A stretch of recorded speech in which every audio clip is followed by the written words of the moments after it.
Bismillahirrahmanirrahim. Assalamualaikum warahmatullahi wabarakatuh. Jamaah dimanapun berada, kita bersyukur pada Allah dengan senantiasa melafazkan Alhamdulillahirabbil alamin, berselawat kepada Rasulullah, Allahumma salli ala Sayyidina Muhammad wa ala ali Sayyidina Muhammad. Qala al-musannifu rahimahullah, Imam Abdul Qasim Abdul Karim Ibnu Hawazin Al-Qushairi berkata, Sami'tu, aku mendengar. Aku, kata Imam Al-Qushairi, mendengar langsung dari guruku namanya Syekh Abu Abdurrahman As-Sulami. Guruku itu pula mendengar gurunya namanya Syekh Muhammad bin Ibrahim bin Al-Fadl Al-Hashimi. Guruku itu pula mendengar gurunya bernama Muhammad bin Rumi. Guruku itu pula mendengar gurunya bernama Yahya bin Mu'az. Apa kata gurunya? Ilahi ya Allah, la aqulu tubtu, aku tidak mampu berkata bahwa aku sudah taubat. Wala a'udu lima a'rifu min khuluqi, aku juga tidak sanggup berkata aku tidak akan kembali kepada perbuatan dosa di masa lalu, karena aku tahu bagaimana perilaku di pekerti akhlak perbuatanku. Wala utminu tarkadz dzunubi lima a'rifu min dha'fi, aku juga tidak mampu menjamin bahwa aku sudah meninggalkan dosa karena aku tahu bahwa diriku lemah. Tiga yang dia tidak mampu. Pertama, aku tidak mampu berkata bahwa aku sudah tobat. Yang kedua, aku tidak mampu berkata bahwa aku tidak akan kembali ke dosa masa lalu karena aku tahu siapa diriku. Yang ketiga, aku tidak mampu menjamin bahwa aku sudah meninggalkan dosa karena aku tahu bahwa diriku lemah. Lalu apa yang bisa kau katakan? Summa ini aku hanya dapat berkata, la a'udu la'alli an amuta qabla an a'ud. Aku tidak buat dosa karena boleh jadi sebelum aku melakukan dosa itu aku sudah mati duluan. Apa substansi dari kalimat Imam Yahya bin Mu'az ini apa? Bahwa jangan sampai ada dalam diri itu terlintas walaupun sebesar ujung jarum, walaupun sebesar ujung rambut, walaupun sebesar tapak kaki semut yang hitam, bahwa kita merasa kitalah yang taubat itu. Bukan. Aku tak mampu berkata bahwa aku sudah taubat, karena kalau aku berkata aku sudah taubat berarti ada keakuan. Di saat kita berkata ada aku, maka tidak ada Allah SWT. Sedangkan kita sudah berkata la haula wa la quwata illa billah. Aku tak mampu berkata bahwa aku sudah taubat, dan aku tidak mampu berkata aku tidak akan kembali lagi. Saya Pak Ustadz kalau sudah taubat ini saya tidak akan kembali lagi kepada khamar. Oh, jangan takbur, jangan sombong.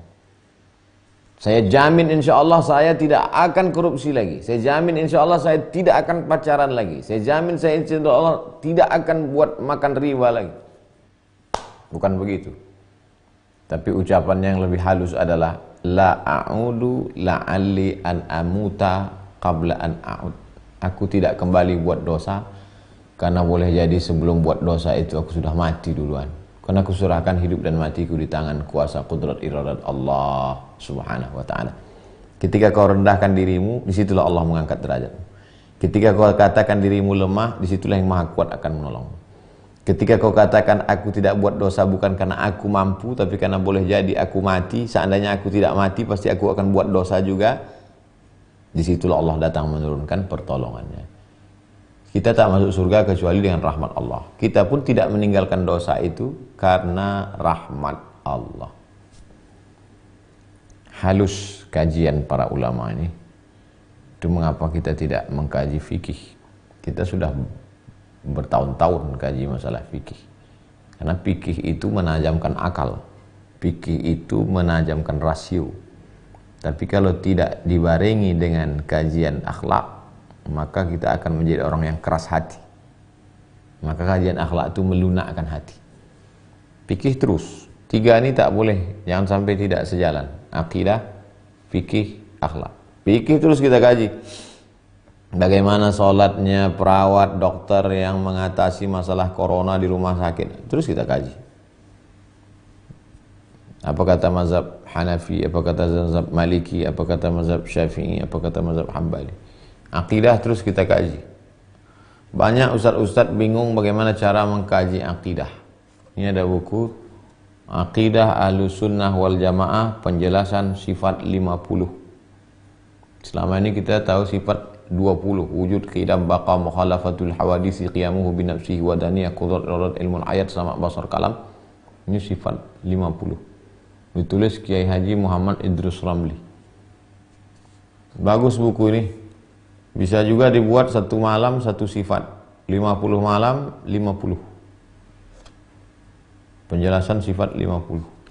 Satu malam satu sifat, 50 malam 50. Khatam satu buku tentang akidah. Kita lanjutkan. Imam Zunnun Al-Misri berkata, al-istighfaru min ghairi iqla'in taubatul kadhibin. Orang yang rajin banyak beristighfar tapi tidak melepaskan dirinya dari dosa, taubatnya taubatul kadhibin, taubat penipu, taubat pembohong, taubat pendusta.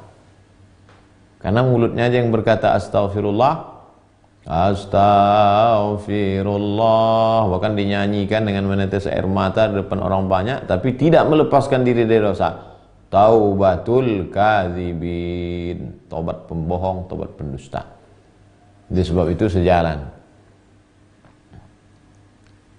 An-nadamu fil qalbi, menyesal dalam hati. Al-iqraru bil lisani, dinyatakan dengan lisan, lidah, astaghfirullahalazim alladzi la ilaha illa huwal hayyul qayyum wa atubu ilaih.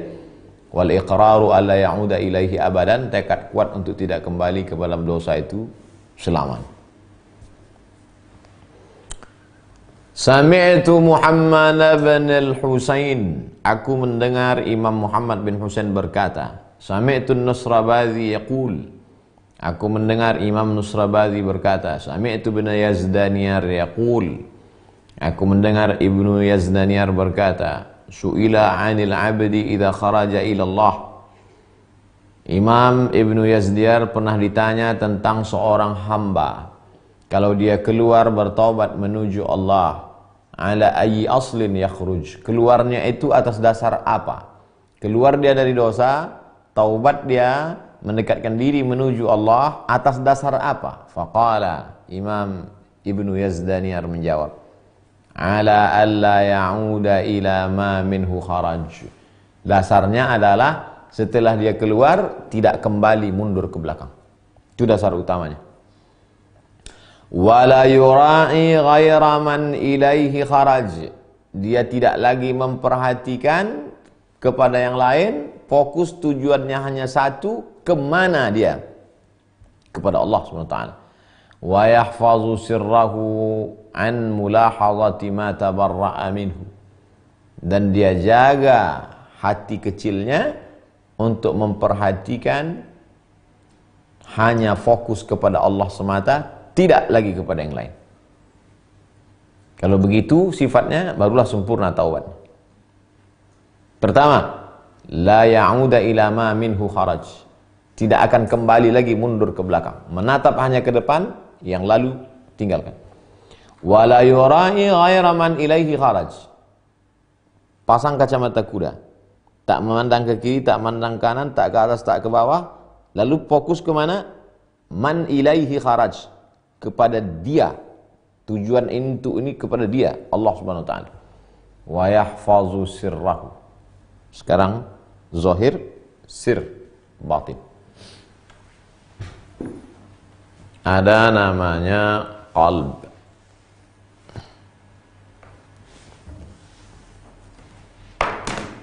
Sebesar genggaman jari. Sebesar inilah qalb. Di dalam qalb itu ada kecil lagi, namanya sir. Jadi kalau ulama menyebut sir, makanya Syekh Abdul Qadir Al-Jilani menulis kitab Sirrul Asrar. Disitulah tempat musyahadah. Qalb, di dalam qalb itu ada lagi kecil namanya sir. Apa makna sir? Kata Imam Junaid, fuqdanuka wa baqa'ullah, engkau hilang, yang kekal hanya Allah SWT. Kullu man 'alaiha fan wa yabqa wajhu rabbika dzul jalali wal ikram. Itu yang dimaksud dia sebagai wa yahfazu sirrah, Kita selalu mengartikannya hati kecil. Dia jaga sirnya an mulahadhati ma tabarra'a minhu. Tak ada yang lain kecuali hanya Allah semata. La ilaha, la ma'buda bihaqqin illallah, la mahbuba bihaqqin illallah. Puncaknya adalah la mawjuda bihaqqin illallah. Ibarat bayang-bayang. Bayang-bayang ini, bayang-bayang itu ada karena ada. Kalau tak ada, dia tak ada bayang-bayang. Jadi keberadaan kita di dunia ini, kita ada. Bukan berarti kita ini tak ada. Tapi keberadaan kita karena Allah mengadakan. Kalau tidak, kata Allah SWT, sudah lama. Untuk menghilangkan keberadaan kita, itulah yang paling sulit. Karena kita selalu mengatakan, karena aku. Karena saya. Maka fokus wa yahfazu sirrahu an mulahadhati ma tabarra'a minhu. Hati kecilnya dijaga, bahwa dia hanya memikirkan, menghadap, berharap, meminta, bersandar hanya kepada Allah semata. Saat itu barulah lidahnya dapat berkata la haula wala quwata illa billah. Faqila lahu. Lalu kemudian ada orang bertanya kepada Imam Ibnu Yazdaniyar, hadza hukmu man kharaja an wujud, fa kaifa hukmu man kharaja an adam? Ini adalah orang yang keluar dari yang ada. Bagaimana orang keluar dari yang tidak ada, yang tak nampak? Keluar dari khamar menuju taubat. Khamar itu kan ada. Keluar dari khamar, tinggalkan. Keluar dari sabu-sabu, tinggalkan. Keluar dari zina, tinggalkan. Keluar dari riba, tinggalkan. Keluar dari ghibah, nampak dia. Fa kaifa hukmu man kharaja an adam? Bagaimana kalau dosanya tak nampak? Dosa apa itu tak nampak? Hubbus syuhrah.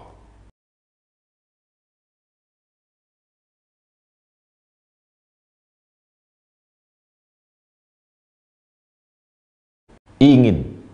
Pezina, PSK, mohon maaf, tahu dia dosanya. Kalau ditanya, dirazia, saya tahu Pak ini dosa, tapi gimana saya mau makan. Pencuri, perampok, tahu dia dosanya. Tapi seorang qari yang gila puji-pujian, ustadz yang gila popularitas, ini yang dimaksud. Fa kaifa hukmu man kharaja an adam? Bagaimana keluar dari yang tak nampak itu?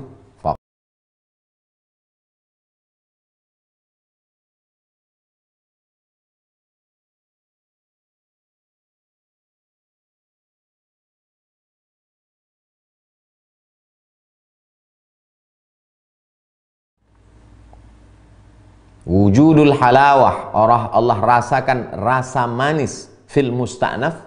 Musta'naf di masa akan datang. Iwadan, sebagai ganti anil mirarati fis salif, terhadap sakit pahitnya di masa lalu. Ini yang disebutkan dalam hadis Nabi, halawatal iman, manisnya iman. Seperti buah melaka orang Melayu, kalau pertama kali dia gigit masin, karena kelapa bercampur garam. Mulai digigit lagi lemak, karena waktu itu mulai ada tepung terigu bercampur santan. Setelah masuk, barulah dia rasakan manisnya gula merah. Begitu jugalah melawan itu. Lawan bakhil, lawan pelit, lawan cinta kepada puji-pujian, lawan itu semua, maka Allah ciptakan ada rasa manis di dalam hati. Makanya ilmu ini disebut dengan ilmu dzauq. Rasa, lam ya'rif man lam yadhuq. Dzauq.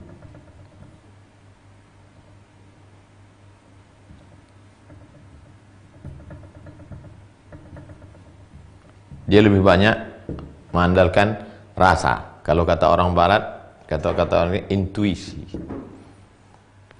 Merenung saja, merasakan manisnya. Sedangkan merasakan manisnya kopi pahit pun kita kadang susah. Merasakan manisnya melihat lukisan abstrak pun kadang kita susah. Apalagilah merasakan manisnya meninggalkan pujian manusia kepada ridha Allah Subhanahu wa taala. Oleh sebab itu kita lawan saja itu, maka Allah akan ciptakan rasa manis dalam hati, tapi dia tak bisa diceritakan. Banyak hal dalam hidup ini yang bisa merasakannya hanya kita saja. Wujudul halawati fil musta'naf iwadan anil mirarati fis salif. Kita lanjutkan. Su'ilal Bushanji anit tawbah. Imam Al-Bushanji ditanya tentang taubat. Apa itu taubat, wahai Imam Al-Bushanji? Qala, beliau menjawab, idza dzakarta dzamba, ketika kau ingat dosa-dosamu di masa lalu, thumma la tajidu halawatan inda dzikrihi, dan ketika kau ingat dosamu itu tidak lagi kau rasakan ada rasa manisnya dalam dosa itu, fahuwa taubah, itulah taubat. Coba ingat dosamu di masa lalu, setelah itu tak kau rasakan nikmatnya, manisnya, lezatnya lagi, itulah taubat. Nah, sekarang banyak orang mengaku taubat, mengaku sudah hijrah. Kalau udah cerita minuman, saya ini Pak Ustadz semua udah saya minum. Bunga tua udah saya rasa, kamput sudah saya rasa, mix sudah saya rasa, kasbek sudah saya rasa, semua sudah. Ini kalau ini mabuknya ini yang paling nikmat Ustadz. Ini yang paling, ini rasanya fly kita Ustaz. Ini kalau ganja ini agak gimana? Ini kata Imam Al-Bushanji. Zakarta zamba, kau ingat dosamu, summa la tajidu halawatan, tak ada lagi rasa manisnya. Jadi kalau mengingat dosa tersenyum, belum taubat. La tajidu halawatan. Tiba-tiba pas lewat, lihat di tepi jalan, senyum. Kok kenapa senyum? Dulu saya waktu jalan-jalan di sini saya karaoke sama mantan pacar saya Pak Ustaz. Tapi katanya udah hijrah, katanya udah taubat.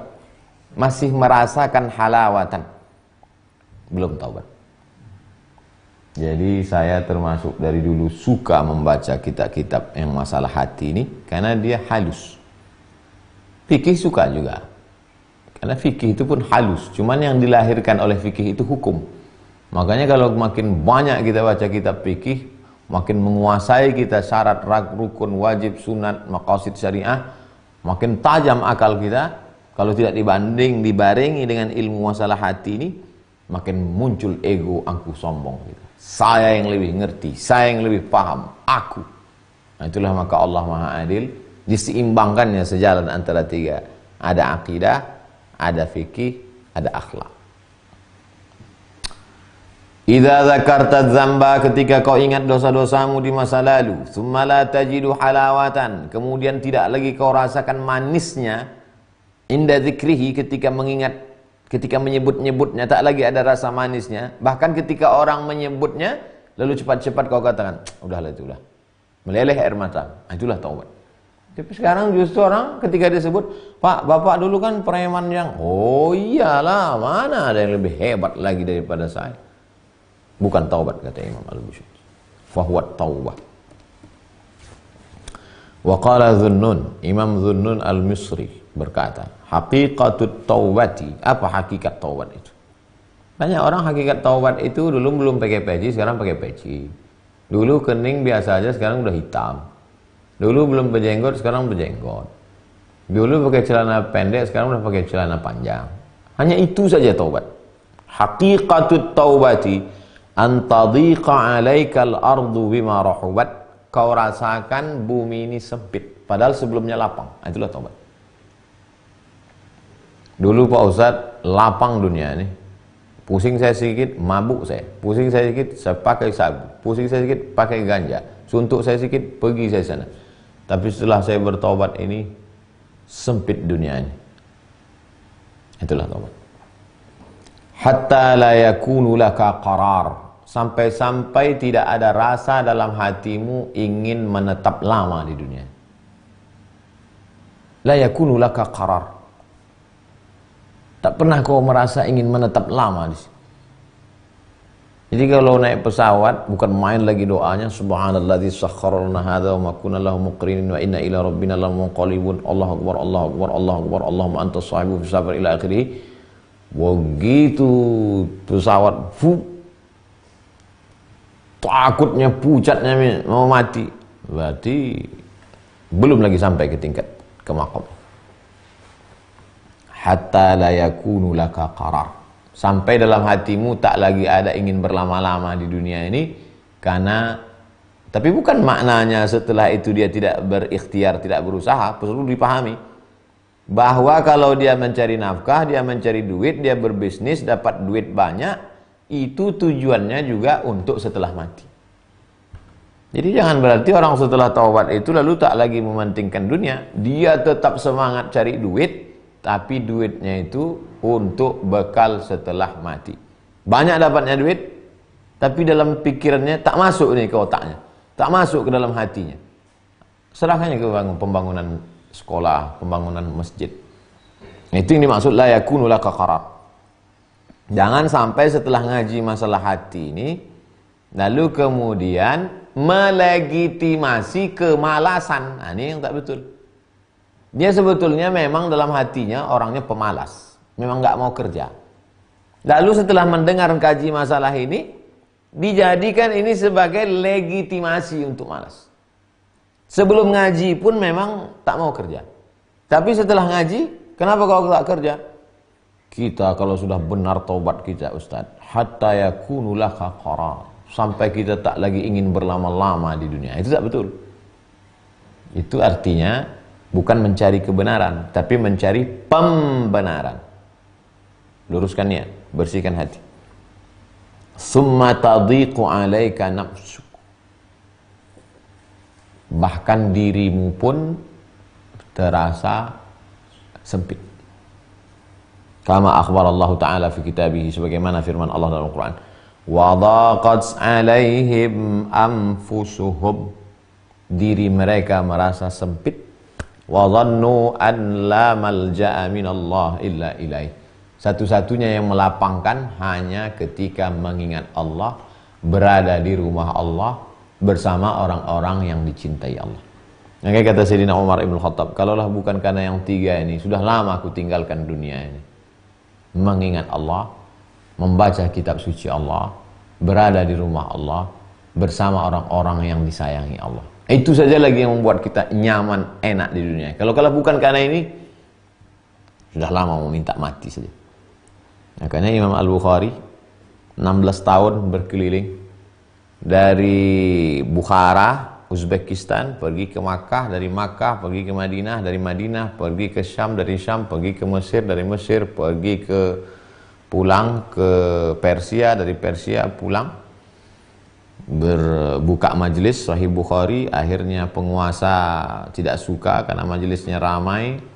Akhirnya apa kata dia? Allahumma qad daqat alayyal ardu bima rahubat faqbidni. Ya Allah, dulu dunia ini lapang kurasa. 16 tahun aku pergi ke sana kemari, tak ada yang menghadang.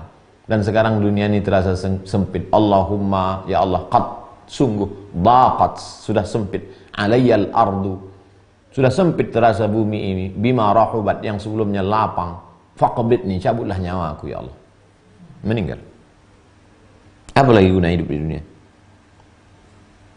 Wa daqat alaihim anfusuhum, diri mereka terasa sempit. Satu-satunya yang lapang hanya ketika mengingat Allah. Satu-satunya lapang hanya ketika membaca kitab suci Allah.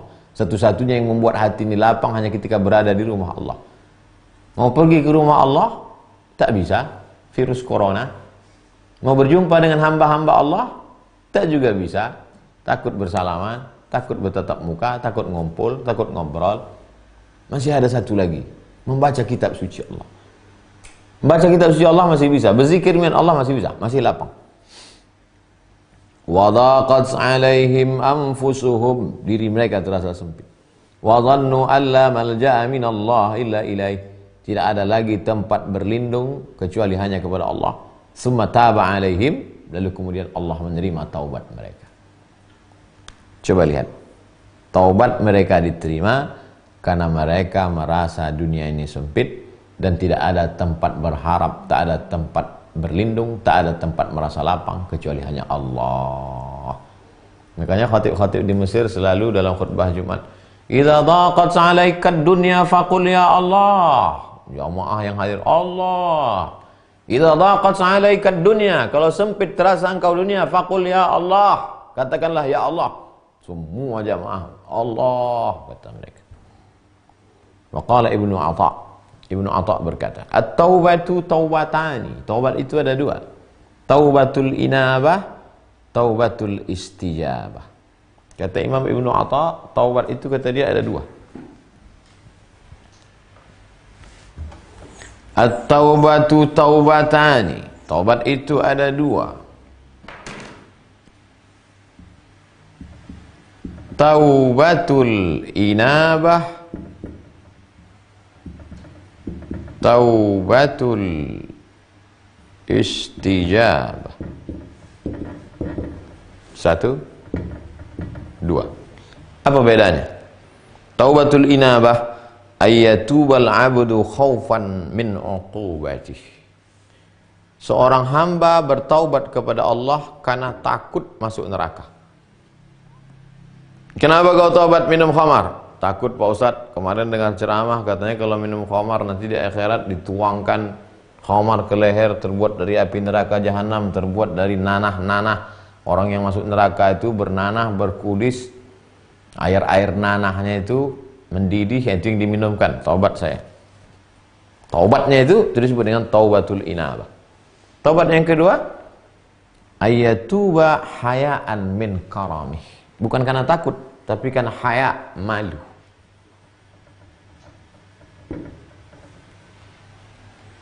Ada seorang bapak-bapak, tidak pernah berzina, tidak pernah riba, tidak pernah makan haram, tidak pernah, pokoknya dia tak pernah buat dosa. Cuman dia tak pernah tahajud malam. Salat Isya, habis itu tidur, besok subuh. Begitu terus, sampai umur 40. Sampai akhirnya suatu malam dia bangun. Pas dia bangun mau kencing, maaf, jam 3, dilihatnya kamar anaknya terbuka sedikit. Diintipnya, ditengoknya anak mudanya sedang duduk baca Quran. Datang rasa malunya dalam hati. Anakku baru kelas 3 SMP sudah sholat tahajud. Aku sudah setua ini belum lagi menghadap Allah. Lalu kemudian dia ambil wudhu dan dia sholat tahajud malam itu. Kata dia, aku bertaubat. Taubat dari apa? Orang yang tidak pernah buat dosa. Taubat itu disebut dengan taubatul istijabah. Taubat karena malu kepada Allah SWT. Ada seorang ibu-ibu, dia tiap tahun bayar zakat. Tiap bulan store, potong zakat atas. Selalu. Sampai akhirnya suatu hari dia baca berita di internet. Ada seorang tukang kumpul kardus membelikan nasi untuk makanan anak yatim di panti asuhan. Pas dia baca, aku yang selama ini punya gaji nggak pernah sedekah begini. Kenapa ini tukang kumpul kardus bisa ngumpulkan disisihkannya sekian uangnya untuk beli nasi bungkus dibagikan anak yatim? Lalu apa kata dia? Aku bertaubat kepadamu ya Allah. Padahal dia tak pernah buat dosa. Dia pakai hijab panjang. Dia tak ada buat dosa. Taubatnya karena malu. Ini yang tinggi. Jadi mereka membagi-bagi ini kira-kira dapatnya dari mana?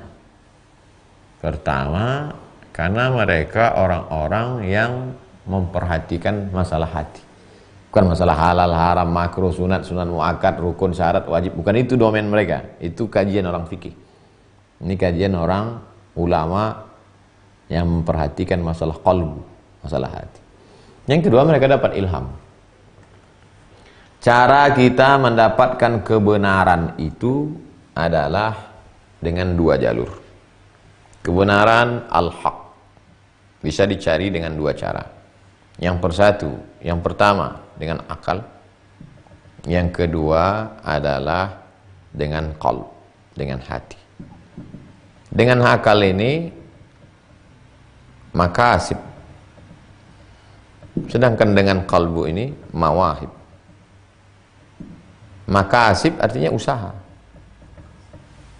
Sedangkan mawahib artinya anugerah. Tapi tidak bisa ujuk-ujuk lalu dapat saja. Prosesnya melalui apa? Riyadhah. Tahan makan, tahan minum, tahan lisan, tahan telinga. Itu yang disebutkan dalam Sahih Muslim. La yazalu 'abdi yataqarrabu ilayya bin nawafil hambaku yang senantiasa mendekatkan diriku dengan ibadah-ibadah sunat, bukan wajib, yang sunat, hatta uhibbah, sampai aku cinta kepadanya. Fa idza ahbabtuhu, kalau aku sudah menaruh cinta kepada dirinya, aku nu'ainahu yubsuru bihi, aku akan menjadi matanya, dia akan memandang dengan mataku, dia akan berjalan dengan kakiku, dia akan menyentuh dengan tanganku, kata Allah dalam hadis qudsi sahih Muslim, hadis sahih. Jadi mereka banyak berzikir, banyak bersolawat, sehingga koneksi mereka dengan Allah Subhanahu wa ta'ala, karena tidak semua dengan akal. Sokrates, Demokritos, Aristoteles, Thales, itu dengan akal, berpikir terus. Awal-awalnya Imam Al-Ghazali juga dengan akal, dengan pikir, sampai dengan akal, sampai akhirnya suatu hari dia di tepi sungai, dia lihat ada kayu, air setengah. Dia lihat kayu ini bengkok. Kayu kalau masuk ke tepi sungai setengah, itu tengok bengkok. Loh, kok bengkok? Tapi begitu ditarik, tidak bengkok. Itu menunjukkan akal tidak bisa menangkap. Tertipu. Akhirnya dia ragu, kena penyakit syak. Akhirnya dia menemukan ilmu yang benar, yaitu ternyata menangkap kebenaran ini bukan melalui akal para filosof, tapi melalui qalb. Itu diceritakan Al-Ghazali dalam Al-Munqidh minadh dhalal, penyelamat dari kesesatan. Hampir saja aku sesat gara-gara akal. Tulisnya lah kitab Tahafut Al-Falasifah, keruntuhan, kegagalan para filosof. Jadi yang benar adalah melalui wahyu. Tapi bukan berarti akal ditinggalkan. Kalau akal tidak ada, dari mana ilmu usul fiqih? Kalau akal tidak dipakai, dari mana orang tahu illat dalam masalah qiyas?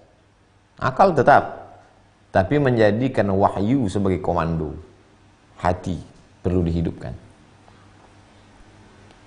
Wa qila li Abi Hafs lima yubghidu taibu ad-dunya. Imam Abu Hafs pernah ditanya, kenapa orang yang bertaubat itu benci pada dunia? Orang kalau sudah taubat itu, kenapa dia benci pada dunia? Qala, Imam Abu Hafs menjawab, li'annaha darun bashara fiha dzunub. Karena di situ dia pernah buat dosa. Li'annaha, karena dunia ini dar, rumah besar, bashara fiha dzunub. Di situ dia buat dosa. Orang kalau sudah bertobat, ketika dia melewati tempat dia buat dosa, dia benci, dia sedih, dia takut, dia cemas, dia ngeri, meleleh air matanya, bergetar hatinya, bahkan boleh jadi dia pingsan. Dia bukan merasakan senang, dia bukan merasakan happy. Maka muncul rasa bencinya.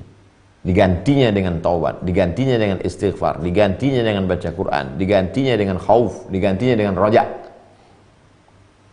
Faqila lahu, fahiya aidan darun akramahullahu fiha bittaubah.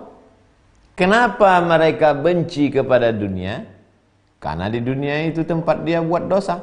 Fa fiha darun akramahullahu fiha bittaubah. Bukankah di dunia itu juga Allah memuliakan dia? Mestinya dia juga cinta pada dunia, karena di dunia itulah Allah memuliakan dia. Jadi bukan berarti ulama dulu itu kalau sudah ditanya murid, sami'na wa ata'na, enggak ngelawan. Ini bukan. Jadi ada munaqashah di antara ulama.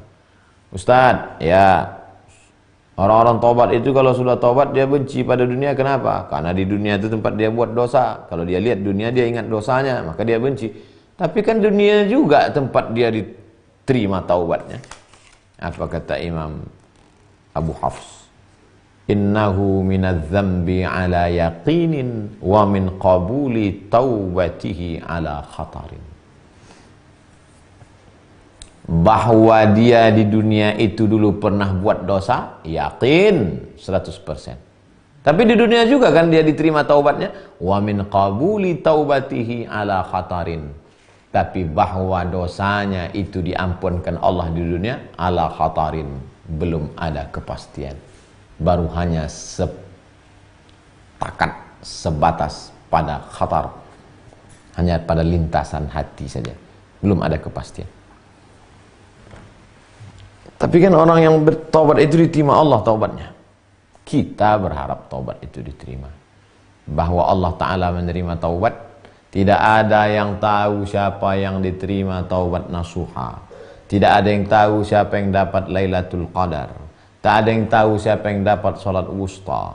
Tak ada yang tahu siapa dapat haji mabrur. Tak ada yang tahu siapa yang dapat taubat nasuha. Ketika kita selalu berharap terbang menuju sarang tempat kita kembali pulang dengan dua sayap. Sayap yang pertama khauf, sayap yang kedua raja. Kita ini sekarang sedang terbang menuju Allah Subhanahu wa taala. Ada dua sayap. Sayap yang pertama khauf. Takut mati su'ul khatimah. Takut. Yang kedua raja. Senantiasa berharap mudah-mudahan taubat diterima. Kalau patah satu sayap, maka berputar di situ-situ saja, tak akan sampai kepada tujuan. Kenapa orang yang bertaubat itu benci kepada dunia? Karena di dunia itu dia buat dosa. Tapi kan di dunia itu juga taubatnya diterima. Innahu minaz zambi ala yaqinin. Bahwa dia dulu buat dosa di dunia itu 100%. Memang itu tempatnya. Tapi bahwa di dunia itu taubatnya diterima Allah ala khatari. Belum lagi ada kepastian. Wa qala al-Wasiti, Imam Wasiti berkata, talaba Daud alaihi salam. Nabi Daud melantunkan syair. Nabi Daud terkenal dengan suaranya yang merdu. Nabi Daud terkenal dengan syair-syairnya yang indah. Dulu yang juara musabaqah qasidah yang hebat-hebat itu dari Tanjung Balai Asam. Suaranya indah-indah. Waktu saya masih kecil. Sampai pernah ada orang, saya dengar orang tua-tua bertanya, kenapa orang Tanjung Balai itu enak-enak suaranya? Kata mereka, karena Nabi Daud makan sirih, lalu sepahnya dibuang di Tanjung Balai. Gitu kita kecil dengar gitu. Oh. Nah, Nabi Daud itu kalau dia sedang bersair, burung yang sedang terbang itu berhenti mengepakkan sayap. Saking enaknya suara Nabi Daud alaihissalam. Maka Nabi Daud bersair. Wa ma huwa fihi min halawati ta'ati awqa'ahu fi anfasin mutasa'idah. Orang yang sudah merasakan manisnya ketaatan, maka dia dalam anfasin mutasa'idah, terbang naik ke atas. Wa huwa fi halati saniyati atammu minhu. Tapi ada yang lebih indah lagi daripada itu. Apa dia? Fi waqtin ma satara alaihi min amri. Ketika Allah menutupi segala dosa-dosanya. Yang paling indah setelah orang bertaubat adalah ketika dia menikmati indahnya rakaat-rakaat duha. Saat dia bermunajat di tengah malam, saat dia baca Quran, saat dia puasa sunat. Yang tahu itu hanya dia saja. Kawan-kawannya yang belum merasakan itu mengatakan, "Kayak mana kawan kau kemarin?" "Macam orang gila aku tengok dia sekarang. Dia ajak makan tak mau lagi, katanya puasa sunat. Ku ajak mabuk gratis tak mau lagi. Ku ajak buat dosa pun free tak mau. Gila dia itu sekarang." Rupanya dia sudah merasakan halawatit ta'ah, manisnya ketaatan. Fi anfasin mutasa'idah, terus naik. Jiwanya itu naik ke atas. Yang awalnya ammaratum bisu', naik kepada lawamah, naik sampai kepada mutmainnah. Wa huwa fil halati tsaniyati, ada posisi kedua, kondisi kedua, atammu min dzalik, yang lebih sempurna daripada itu. Apa itu? Fi waqti ma satara alaihi min amri, ketika Allah menutupi dosa-dosanya. Yauma tublas sarair, pada hari itu nanti Allah menunjukkan segala rahasia-rahasia. Ada masanya Allah tutupi rahasia kita ini, tapi ada masanya nanti Allah bukakan rahasia. Yauma tublas sarair. Maka pada saat itulah yang paling indah ketika Allah menutupi segala rahasia kita di hadapan Allah Subhanahu wa taala. Wa qala ba'dhum taubatul kadzdzabina ala atrafi alsinatihim. Taubatnya pembohong, pendusta, penipu, taubat dia tapi taubat penipu. Di ujung lidahnya qaulu yakni qaulahu astaghfirullah astaghfirullah astaghfirullah astaghfirullah astaghfirullah astaghfirullah astaghfirullah astaghfirullah astaghfirullah. Di ujung lidah. di tepi bibir, di ujung lidah, di tepi bibir, bertanam tebu di tepi bibir, manisnya bukan main. Astaghfirullah, astaghfirullah, astaghfirullah. Taubatul kadzabi. An-nadamu fil qalbi, menyesal dalam hati. Wal iqraru bil lisani, diucapkan dengan lisan. Wal amalu bil arkani, dilaksanakan anggota tubuh. Kalau hanya di tepi lidah, hadirilah istighasah kubra. Astaghfirullahalazim, dosa-dosa kami ya Allah. Taubatul kadzabi. Wa su'ila Abu Hafs 'anit taubah. Imam Abu Hafs pernah ditanya tentang taubah. Faqala, beliau menjawab, laisa lil 'abdi fit taubati syai'un li'anna taubata ilaihi la minhu. Sesungguhnya dalam masalah taubat ini, seorang hamba itu jangan sampai merasa ada perasaan dia punya kuasa di situ. Syai'un, walau sedikit. Li'anna taubata ilaihi la minhu. Karena taubat itu sesungguhnya adalah anugerah dari Allah kepada dia, bukan taubat dia kepada Allah. Tapi ini jangan dipahami secara pasif. Jangan dibalik. Kau kenapa belum bertaubat? Kemarin saya dengar di YouTube, kata Ustaz Abdul Somad, taubat itu bukan dari kita kepada Allah, tapi dari Allah lah yang memberi kepada kita. Saya belum dikasih lagi. Makanya ada namanya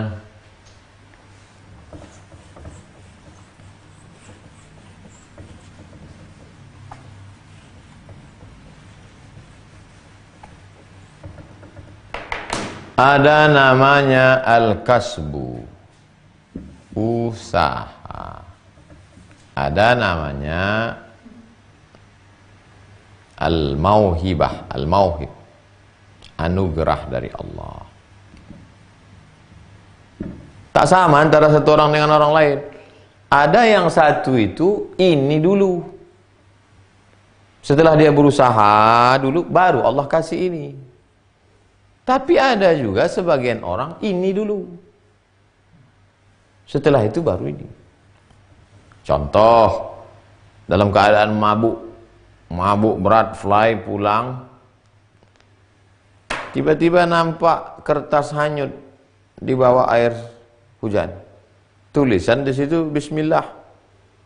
Sedang mabuk berat, diambilnya, ditempelkannya ke dinding rumah. Sebagaimana kau sudah memuliakan namaku, maka hari ini kumuliakan engkau. Itu mauhib dulu, baru kasbu. Tapi ada pula orang, dia dulu berusaha. Kebanyakan kita dulu berusaha. Tapi setelah kita berusaha, jangan ketika kita bicara sama orang, lalu muncul sayanya, itu mesti dibuang. Makanya kata Imam Abu Hafs, laisa lil 'abdi fit taubati syai'un li'anna taubata ilaihi la minhu. Kalau sudah bertaubat, ya ini usaha kita bertaubat, tapi jangan sekali-sekali kita katakan karena saya, karena ustadz saya, karena enggak. Ini karena Allah Subhanahu wa taala. Nanti Allah akan tolong, Allah akan berikan mauhibatu. Wa qila auhallahu subhanahu wa ta'ala idza Adam. Allah Ta'ala mewahyukan wahyu kepada Nabi Adam alaihissalam. Ya Adam, wahai Adam, warastu dzurriyyataka ta'ba wan nasab. Aku berikan kepada anak cucumu itu ta'ab, letih, nasab, sakit, letih, lelah, lesu, capek dalam menjalani hidup. Wa warastuhumut taubah. Capek hidup ini. Capek buat maksiat, capek buat dosa, pergi pagi, pulang petang, malam, mabuk, pergi dugem, ini segala macam, ujung-ujungnya sakit. Kan capek itu. Tapi putus asakah mereka? Tidak. Kenapa? Warastuhumut taubah. Karena aku berikan juga mereka taubat. Man da'ani minhum bida'watik labbaituhu katalbiyatik. Siapa di antara anak cucumu itu yang berdoa seperti doamu, ku ampuni dosa mereka seperti aku mengampuni engkau. Apa doa Nabi Adam? Rabbana zalamna anfusana wa illam taghfir lana wa tarhamna lanakunanna minal khasirin. Ya Adam, wahai Adam, uhsyirut ta'ibin. Nanti aku akan membangkitkan orang-orang yang taubat itu bangun dari kubur, mustabishirin dhahikin, dalam keadaan gembira dan tertawa. Wa du'auhum mustajab, dan doa mereka dikabulkan, mustajab, kabulkan Allah SWT. Wa qala rajulun li Rabi'ah, ada seorang perempuan yang bertaubat namanya Rabi'atul Adawiyah. Ada orang bertanya kepada dia, inni aktsartu minaz dzunubi wal ma'asi, aku sudah banyak betul buat dosa dan maksiat. Falau tubtu hal yatubu alayya, kalau aku bertaubat apakah Allah menerima taubatku? Faqalat Rabi'ah Adawiyah menjawab, la. Kalau kau bertaubat, Allah tak menerima taubatmu. Bal law taba alaika la tubta, tapi kalau Allah menganugerahkan engkau taubat, pasti kau bertaubat.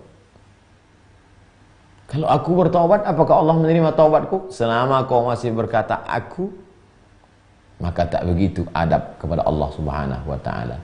Bahkan taubatmu itu pun karena anugerah Allah Subhanahu wa taala. Lau taba alaika la tubta. Makanya selalu ustaz-ustaz, kadang kita bingung kalau ustaz ngomong, jamaah sekalian, berbahagialah kita karena kita adalah orang-orang yang dipilih oleh Allah untuk menghadiri pengajian ini. Amin. Tapi dalam hati jamaah, loh, yang berangkat dari rumah tadi saya kok. Kok saya yang dipilih Allah? Yang membolak-balikkan hatimu itu pun Allah Subhanahu wa taala. Maka ketika bertobat kita katakan, kau tobat sekarang ya. Allah masih memuliakan saya. Tengok tuh kawan saya kemarin, sampai sekarang belum lagi, umur sudah 70, masih lagi nongkrong di warung kopi, masih lagi mabuk. Saya alhamdulillah, Allah memuliakan. Mesti begitu kalimatnya. Sebetulnya Rabi'ah Adawiyah ingin mengatakan, jangan sampai engkau angkuh dan sombong. Kau tobat sekarang karena Allah memuliakan saya, Allah masih sayang sama saya, Allah masih merahmati saya. Itulah mana ucapannya, lau taba alaika la tubta. Kalau Allah memilih engkau, maka Allah akan menerima taubat.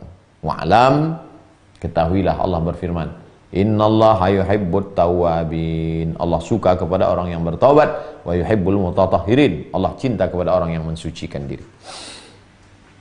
Wa man qarafa zallata, siapa yang berbuat dosa, fahuwa min khata'ihi ala yaqin. Siapa yang buat dosa, maka bahwa dia salah 100%, pasti dia salah. Dia berzina, 100% dia salah. Dia minum khamar, 100% dia salah. Dia ghibah, 100% dia salah. Fa idza taba, kalau dia bertobat, fa innahu minal qabuli ala syak. Kalau dia taubat, pastikah taubatnya itu diterima Allah? Syak. Belum pasti. Maybe yes, maybe no. La siyama idza kana min syartihi wa haqqihi ay yakuna mustahiqqan li mahabbatil haqq. Apalagi kalau dia tak cukup syarat dan lain sebagainya. Wa ila an yablugh al ma'asi, wa ila an yablugh al 'asi mahallan yajidu fi awsafihi ammarata mahabbatillah iyyahu masafatan ba'idah. Ketika orang itu sudah melakukan perbuatan maksiat sehingga antara dia dengan Allah Subhanahu wa taala jauh, fal wajib idzan 'alal 'abdi idza 'alima annahu irtakab. Kalau seorang hamba itu sudah sadar bahwa dia buat dosa dan dia jauh betul dari Allah, matajibu min taubah dawabal inkisar, maka yang wajib bagi dia adalah senantiasa meluluhkan hatinya, hancur hatinya, hancur jiwanya, hancur pikirannya. Wa mulazamatat tanassul wal istighfar. Setelah dihancurkannya perasaannya bahwa aku tidak ada tempat menghadap kecuali Allah, bahwa aku tidak lagi bisa berkasih sayang kecuali karena rahmat Allah, bahwa aku hidup ini pun seperti kaca, jatuhkan ke batu, hancur berkeping, sampai tak ada harapan lagi bisa utuh kembali. Setelah itu barulah kita bisa beristighfar, mohon ampun kepada Allah SWT. Hancurkan diri kita dalam ketakutan, baru bangun kembali semangat dalam harapan mendekatkan diri kepada Allah Subhanahu wa taala. Kama qalu istisyarul wajal ilal ajal. Merasakan bahwa kita tidak lagi ada harapan walau sedikit pun karena kita sudah dekat betul pada kematian. Satu-satunya harapan hanyalah karena kasih sayang Allah Subhanahu wa taala. Qul, katakan ya Muhammad SAW, in kuntum tuhibbunallah, kalau memang kau cinta kepada Allah, fattabi'uni, ikuti aku, ikuti syariat, ikuti sunnah Rasulullah, yuhibbukumullah, maka Allah akan mencintai kamu. Kita akan selesaikan pertemuan ketiga ini, habis anak tangga yang pertama taubat.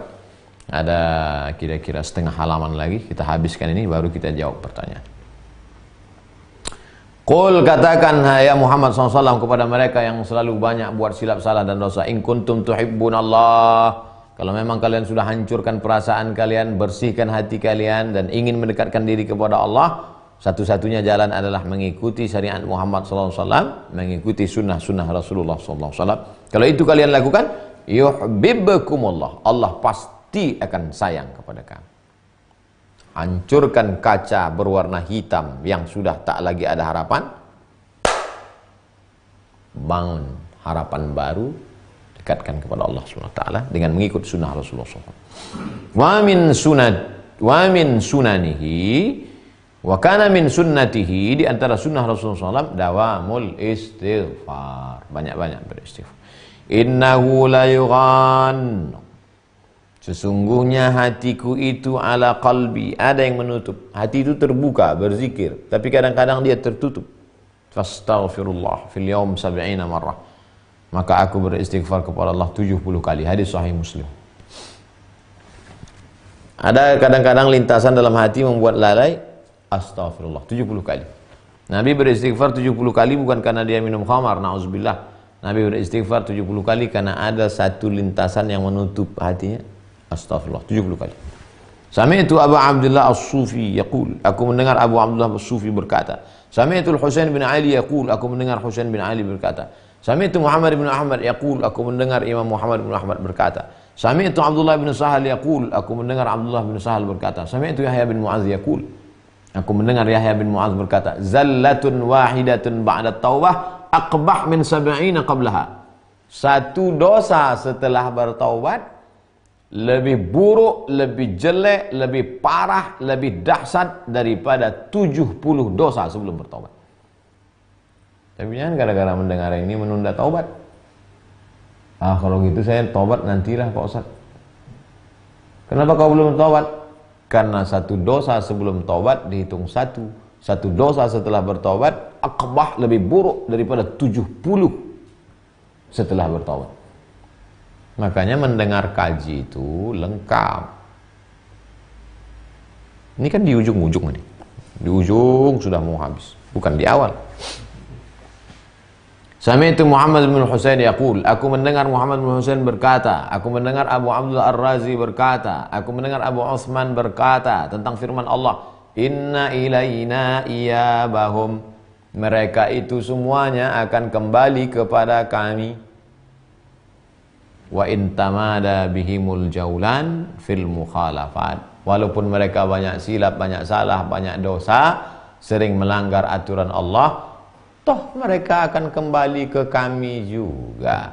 Mau tak mau, suka tak suka, taubat tak taubat, akan mati juga. Jadi lebih baik mana? Ya bertaubat. Umur 70, umur 60, belum juga taubat. Terus kalau mati, mau tak mau, suka tak suka, taubat juga. Karena kita akan kembali kepada Allah. Aku mendengar Abu Abdurrahman As-Sulami berkata, aku mendengar Abu Bakar Ar-Razi berkata, aku mendengar Amr Al-Almati berkata, aku mendengar, dia berkata, Rakiba Ali bin Isa Al-Wazir, ada seorang menteri namanya Ali bin Isa. Menteri dia, fi mawkibin azimin, dia dalam sebuah arak-arakan pasukan berkuda. Wow, Pak Menteri namanya Ali bin Wazir sedang naik kuda. Faja'al al-ghuraba yaqulun, tapi ada orang-orang yang enggak kenal sama dia bertanya, "Man hadha? Man hadha?" Siapa ini? Siapa ini? Siapa ini? Faqalat imra'atun qa'imatun 'ala at-tariq. Ada seorang perempuan berdiri di tepi jalan. Apa kata perempuan itu? Ila mata taquluna man hadha man hadha? Sampai kapan kalian mau nanya siapa ini, siapa ini, siapa ini? Kalian enggak tahu siapa dia? Tidak. Hadza 'abdun saqata min 'ainillah. Ini adalah seorang hamba Allah yang pernah silap buat salah, saqata an 'ainillah. Jatuh dia dari pandangan Allah. Lalu bagaimana Allah membalasnya? Fabtalahu Allahu bima tarawna, lalu Allah jadikan dia menteri.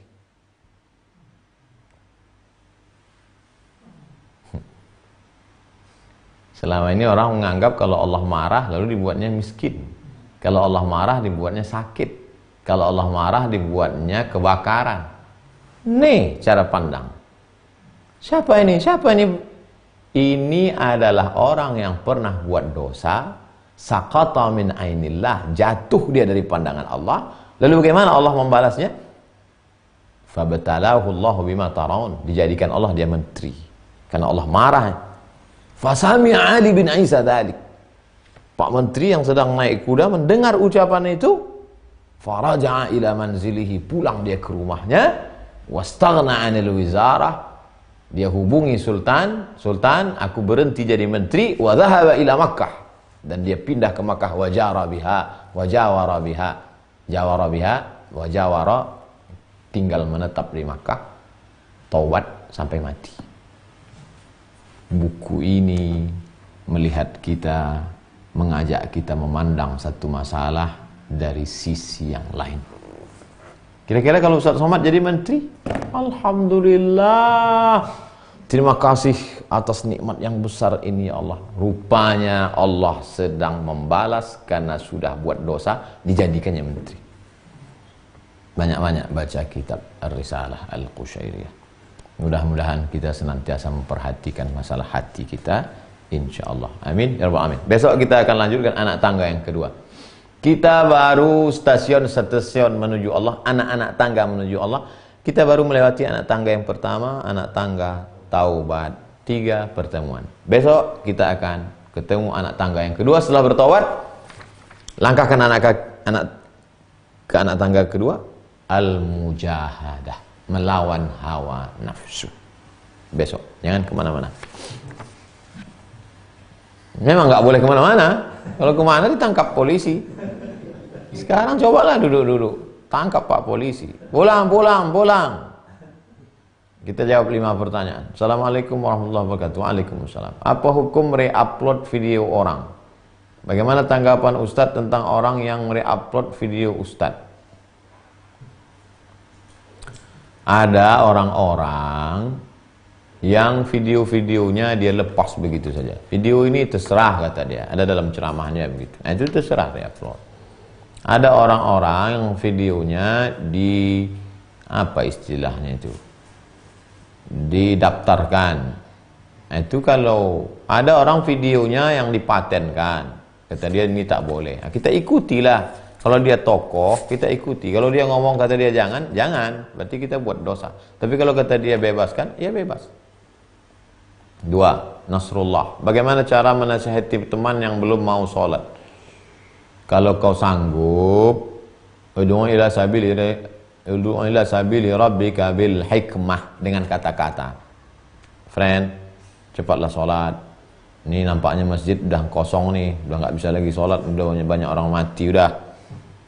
Saya nggak sanggup Pak Ustadz, takut dia sakit hati. Kirimkan video Ustadz Das'an Latif, video A.A. Gim, video Ustadz Arifin Ilham Al-Muharram, video Ustadz. Doakan dia tiap malam. Ad-doa silahul mu'min, supaya dibukakan Allah pintu hatinya. 3. Sari Ramadan. Bagaimana caranya kita bisa istiqomah dalam kebaikan? Pertama, berjamaah. Ya ayyuhalladzina amanu taqullah, takutlah kamu kepada Allah, wa kunu ma'as sadiqin, hendaklah kamu bersama orang-orang baik. Yang kedua, pertama hijrah, kedua berjamaah, ketiga istiqamah, keempat husnul khatimah. Hijrah, setelah hijrah berjamaah, ikutlah komunitas hijabers, komunitas pemuda hijrah, komunitas biker subuhan, komunitas banyak. Setelah itu istiqamah insyaallah. Setelah itu husnul khatimah. Sari suhada. Apakah laki-laki juga punya masa iddah? Laki-laki tak ada iddah. Wal mutallaqatu, perempuan yang dicerai suaminya, yatarabbasna bi anfusihinna, maka dia menunggu untuk nikah lagi salasata quru, 3 kali suci. Sebagian mazhab 3 kali haid, 3 bulan. Walladzina tawaffawna orang yang suaminya meninggal, azwajuhunna, meninggal suaminya, 4 ashhurin wa ashra, masa iddahnya menunggu 4 bulan 10 hari. Apa guna tujuan menunggu itu? lil istibra, supaya jangan sampai bercampur nasab. Karena kalau perempuan cerai, langsung aja nikah suami yang baru, tiba-tiba hamil dia, itu pakai bin siapa? Nah, dalam Islam istibra untuk melihat rahimnya kosong. Kan sekarang sudah ada tes Pak Ustaz, tes pukul-pukul itu bisa ketahuan. Alat-alat ini tak dijamin. Ad-dalil ila tamal saqata bihil istidlal. Kalau dia maybe tak dapat pasti, maka tak bisa dijadikan dalil. Pas dites, ya kosong. Besok tes, kata dia positif. Tak bisa. Tak laku. Fatma, apa boleh solat hanya memakai baju, tidak pakai pakaian, pakai baju saja? Perempuan sholat menutup aurat, pakainya mukena, tertutup dari ujung nampak wajah sampai tangan, pakai mukena, tertutup aurat. Mana menutup aurat itu tidak transparan, tidak sempit, itu mana menutup aurat. Mukena tertutup, tidak transparan, tidak sempit. Sholat sah, sholat menutup aurat. Sitrul aurah, makna menutup aurat itu dua. Pertama, tidak transparan, kainnya tak jarang, tidak pula terbuat dari macam plastik, dan tidak sempit. Ada kain ini tebal tapi sempit, nampak bentuk, tak boleh. Asal cukup dua syarat ini, sah salat. Wallahu a'lam bissawab. Jangan lupa terus isi kegiatan, jangan sampai kosong. Fa idza faraghta fansab, terbanyak-banyak berdoa. Wa ma kana Allahu mu'adzibahum wa hum yastaghfirun. Allah tidak akan menurunkan azab selama hamba itu mau beristighfar. Banyak-banyak beristighfar. Istighfar. Terima kasih segala perhatian. Mohon maaf segala kesilapan dan kekhilafan. Subhanakallahumma wa bihamdika asyhadu an la ilaha illa anta astaghfiruka wa atubu ilaik. Wa sallallahu ala sayyidina wa maulana Muhammad wa ala alihi washabbihi wasallam. Walhamdulillahirabbil alamin. Terima kasih. Wassalamualaikum warahmatullahi wabarakatuh.